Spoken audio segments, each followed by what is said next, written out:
exciting. Explain, how hot was it in that tent? It was really hot. I wanted to rush on and give you a towel. Yeah, I mean, I don't usually sweat like that, but like I was really sweating, but it was fun.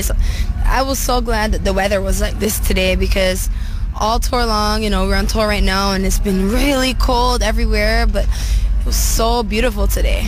Last time you played the big weekend was in Preston, and it was when Umbrella was #1. Do you remember all the crowd had the umbrellas the first day? It went #1 was the day of the festival, and I would never forget that. That was one of the most amazing days of my life. It was so exciting. We had so much fun, and the crowd was just as enthusiastic. So they were a good lot today out there? They were awesome. They were awesome. How did you get here today? Like, what's been your journey to Bangor? Well, we are on tour, so we were in Dublin, so we had to step out really quickly, but we had two options. The band and the dancers, they came on the bus, which was, it meant that they left at 6 a.m., got off on a ferry, had no rest last night, and then got here and then had to drive some more, and we just took a 30-minute helicopter ride. Yeah. They don't know about that. They'll probably be really upset. So they've been up all night, no sleep, and you just jumped on a helicopter, probably did your makeup. I had little sleep also, you know. They usually get more sleep than I do, so it's my turn. Yeah. I've never been on a helicopter, and I'm intrigued to know what it's like. Are you sat there with those massive earphones on? It's really loud at first, but you know, as long as you keep the headphones on, it's fine. Do you have people serving you drinks on trays? Absolutely not. You can barely breathe, furthermore walk. Oh, you've ruined it. No, it's like, it's small. It's not like a plane, but it's really cool. Have you seen how beautiful this park is? Like, we're surrounded by mountains, we're in North Wales. This must be a first time for you here, right? Absolutely. Flying in was really cool because I got to see more of it from above, but I'm excited to be here. It's a big weekend. It's Radio 1's big weekend, and I'm a part of it, so that's a big deal for me.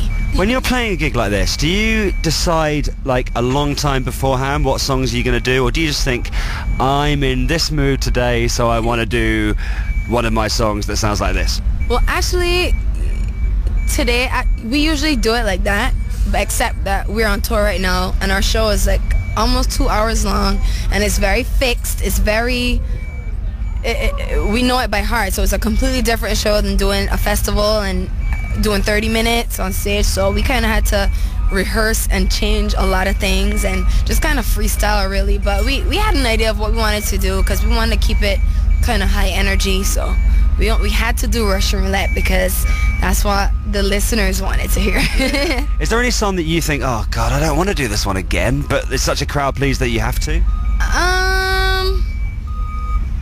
I used to feel like that about Ponder Replay, but we don't have to perform that one anymore. There was one artist on tour who used to fine their musicians if any of them played a bum note.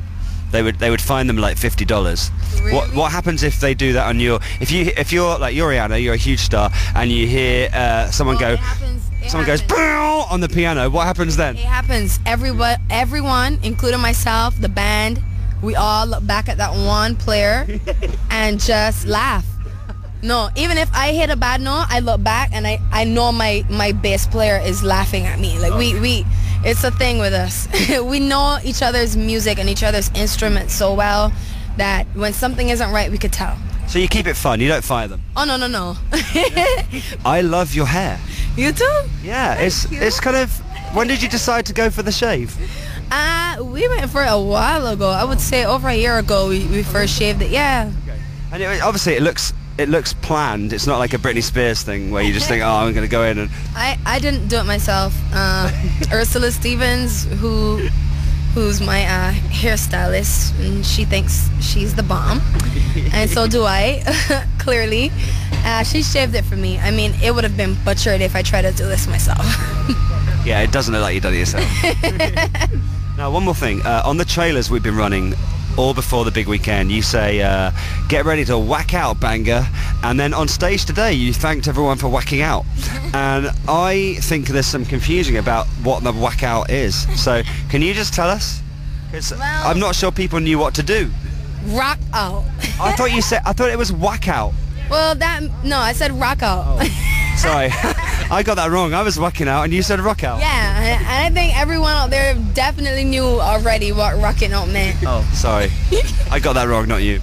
I know what that means now. Yeah, Good. I'm like, you would hear that. Yeah. And I'm sure you don't need an explanation for that. Thanks so much for clearing that up. Thank you so much. And thank you for being an absolute highlight for me at the big weekend. Oh, that's exciting. Thank you. Oh, she was so sweet. She was amazing. I love the fact that her bouncer was called Terminator. The Terminator. Yeah. And he was like, yeah, you don't want to mess with the Terminator. I was like, no, I don't. You're right. Did he say that himself? Yeah. It's threatening, isn't it? Yeah. He was off microphone. You couldn't hear him, but he did say that. I was like, oh, okay. That was Rihanna, who was brilliant at Radio 1's Big Weekend. Check out the videos online. How about, before Annie and Nick turn up, also live from this big weekend in about 12 minutes, how about a whole set, 3 songs from Biffy Clyro? Would that be good? You just made my evening. I would like that a lot. Here it is.